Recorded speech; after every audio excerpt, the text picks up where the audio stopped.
पूर्णबोधं नमस्तुलं सतमते मोदकां प्रियां निर्विघ्नां कुरुदेव सर्वकार्येषु सर्वदा ध्यानमूलं गुरुमूर्ते पूजामूलं गुरुपदं मंत्रमूलं गुरुर्वाक्यं मोक्षमूलं गुरुर्कृपा। बोले शंकर भगवान की जय, बोले गणेश महाराज की जय। ओम नमः शिवाय, ओम नमः शिवाय, हर हर बोले नमः शिवाय, नमः शिवाय, ओम नमः शिवाय, हर हर बोले नमः शिवाय, नमः शिवाय, ओम नमः शिवाय, हर हर बोले नमः शिवाय। जटाधराय शिव जटाधराय, हर हर बोले नमः शिवाय, नमः शिवाय, ओम नमः शिवाय, हर हर बोले नमः शिवाय। श्रावण मास महात्म में दूसरा अध्याय है श्रावण मास का धर्म पालन। शंकर भगवान ने सनत कुमार से कहा, हे महाभागे ब्रह्मपुत्र, आप ही नम्र हैं, जिस कारण आप श्रद्धालु हैं, समस्त गुणों से युक्त हैं। श्रावण मास के बारे में जो आपने जो पूछा है वह प्रसन्नता से मैं आपको कहता हूँ। हे ताते, मैं आपसे कहूँगा एकाग्रत होकर के मन ध्यान लगाकर सुनना। हे योगीजन, श्रावण मास में नियम से रह करके मनुष्य 4 बजे सायकाल भोजन करे, शाम 4 बजे सायकाल भोजन करे। 1 महीने तक रुद्राभिषेक करता रहे, अपनी प्रिय वस्तु को छोड़ देवे। पुष्प, फल, धान्य, तुलसी की मंजरी युक्त दल, बेलपत्र से शंकर भगवान की लक्ष्य पूजा करें। कोटिलिंग आदि का निर्माण करके अर्चना करें, ब्राह्मणों को भोजन करावें, नियम का धारण करें और पालन भी करना चाहिए। अगर हम मिट्टी का शिवलिंग बना करके उसकी पूजा करते हैं तो उसको पार्थिव पूजा कहते हैं। मिट्टी के शिवलिंग की पार्थिव पूजा करने का भी शास्त्रों में अत्यधिक महत्व बताया गया है। और हम प्रतिष्ठित शिवलिंग पर अगर मिट्टी का शिवलिंग नहीं बनाते हैं, प्रतिष्ठित शिवलिंग पर पूजा करते हैं तो उसका महत्व भी अच्छा माना गया है। उपवास करना चाहिए और शंकर भगवान को पंचामृत से प्रतिदिन अभिषेक करवाना चाहिए। इस मास में जो जो किया जाता है उसका अनंत फल देने वाला होता है। हे महामुने, भूमि पर सोने, ब्रह्मचर्य का पालन करे, सत्य बोले, इस महीने में जो भी व्रत से रहित न व्यतीत करें। प्रातःकाल जल्दी स्नान करें, इंद्रियों को बस में रखें, एकाग्रत होकर के नित्य मेरी पूजा करें और पंचाक्षर मंत्र का जप करना चाहिए।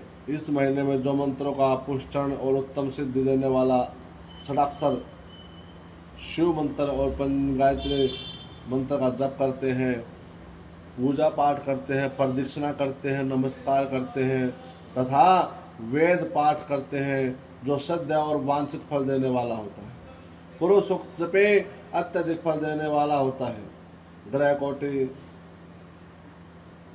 यज्ञ, कोटि होम, लक्ष होम, आयुध होम करने से सद्य फल की प्राप्ति होती है, इच्छित फल देने वाले माने जाते हैं। जो मनुष्य इस महीने में एक दिन भी व्रत से नहीं रहता है वह माँ पर नरक का भाग्य माना जाता है।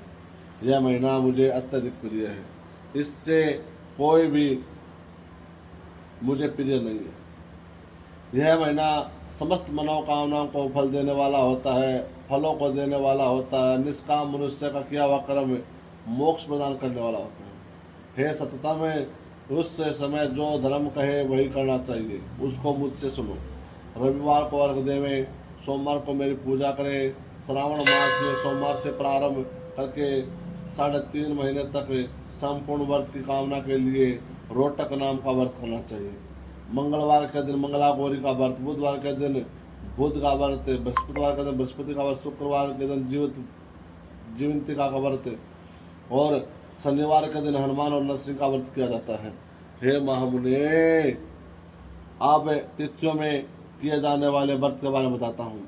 श्रावण मास में द्वितीया कोदम्बरी तथा श्रावण मास चतुर्थी को दुर्गा गणपति और हे महामुने, इसी प्रकार पंचमी को नाग पूजन कहा जाता है। षष्ठी को सुपोजन, सप्तमी को शीतला सप्तमी, अष्टमी और चतुर्दशी को देवी का, श्रावण मास में कृष्ण पक्ष और शुक्ल पक्ष दशमी को आशा व्रत माना जाता है। एकादशियों को भी आशा व्रत ही माना जाता है। श्रावण शुक्ल पक्ष द्वादशी को हरि पवित्र आरोपण व्रत कहा जाता है। द्वादशी को भगवान श्री हरि श्रीधर नाम से अर्चना करके उत्तम गति प्राप्त होती है। और पूर्णिमा को उत्सर्जन और उपाक्रम सभादीप, उपाक्रम की सभा में रक्षाबंधन का त्योहार माना जाता है और श्रावणी कर्म भी माना जाता है। हव्यग्रीव नामक भगवान विष्णु का अवतार है। ये 7 काम श्रावण मास शुक्ल पक्ष में होते हैं। श्रावण मास में कृष्ण पक्ष को चतुर्थी, सक्टा एकादशी, संकट चतुर्थी व्रत माना जाता है। पंचमी को मानव कल्पादि और अष्टमी को भगवान श्री कृष्ण का अवतार माना जाता है। उस दिन व्रत तथा महोत्सव करना चाहिए। श्रावण मास की अमावस्या तिथि को पिठोरा व्रत कहा जाता है। उसे कुशोत्पाटन व्रत भी कहते हैं।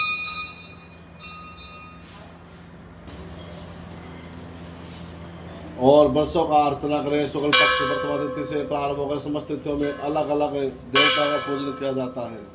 और जैसे प्रतिपदा को अग्नि भगवान, द्वितीया को ब्रह्मा, तृतीया को गौरी, चतुर्थी को गणनाथ, पंचमी को सर्प, षष्ठी को सकन, सप्तमी को सूर्याष्टमी को शिव, नवमी को दुर्गा, दशमी को यम, एकादशी को विष्णुदेव भगवान, द्वादशी को हरि, त्रयोदशी को कामदेव, चतुर्दशी को शिव और पूर्णिमा को चंद्रमा का व्रत। इसलिए अमावस्या को पितरों का स्मरण माना जाता है। जो मैंने तिथियों की पूजा अर्चना बताई गई है, हे महामुने, इस मास में प्राय अगस्त नक्षत्र का उदय होता है। मैं उस समय को कहता हूँ, एकाग्र होकर के ध्यान से सुनिए। सिंह राशि पर सूर्य के संक्रमण के दिन 12 अंश 40 घंटे बीत जाने पर अगस्त ऋषि का उदय होता है। अगस्त ऋषि के 7 दिन पूर्व अर्घ देवे और 12 मास में सूर्य नारायण भगवान अलग नामों से तपते रहते हैं। श्रावण मास को में गर्भास्त्र नाम से तपते हैं। उनका पूजन भी इसी महीने में करना चाहिए। और जो इस महीने में भक्ति भाव से तत्पर होकर के इस श्रावण मास में सूर्य का व्रत करते हैं, उन्हें समस्त मनोकामना पूर्ण होती है। और श्रावण मास में शाक का त्याग देव, भाद्र में दही, आश्विनी मास में दूध, कार्तिक मास में दाल का त्याग देवे। हे महामुने, आपसे अति संक्षेप में उपदेश दिया है। हे मुनि श्रेष्ठ, इस मास में होने वाले व्रत धर्मों का विस्तार रूप मैंने बता दिया है। 100 वर्षों तक भी कोई इसको नहीं कर सकता। मेरे प्रत्यर्थ भगवान हरि के प्रत्यर्थ संपूर्ण व्रत करें, परमार्थ स्वरूप से विचार करने और मेरे हरि में कुछ भी भेद नहीं है। जो भगवान प्राणी इनमें भेद की कल्पना करते हुए नरकगामी होते हैं, इसलिए मुझ में और हरि में कोई भी भेद नहीं है। और सनत कुमार, आप श्रावण मास के धर्म का पालन अवश्य करो, नियम से पालन करो, नियम से पूजा करो और शंकर भगवान की भक्ति करो, जिससे तुम्हारे समस्त मनोकामनाएं पूर्ण हो जाएंगी। बोलो शंकर भगवान की जय। श्री कृष्ण गोविंद हरे मुरारी, हे नाथ नारायण वासुदेव। श्री कृष्ण गोविंद हरे मुरारी, हे नाथ नारायण वासुदेव। ओम श्री नमः शिवाय, नमः शिवाय, हर हर बोले नमः शिवाय, नमः शिवाय, शिव नमः शिवाय, हर हर बोले नमः शिव। शंकर भगवान की जय। श्रावण मास माता में द्वितीय अध्याय संपन्न। बोल साचे दरबार की जय।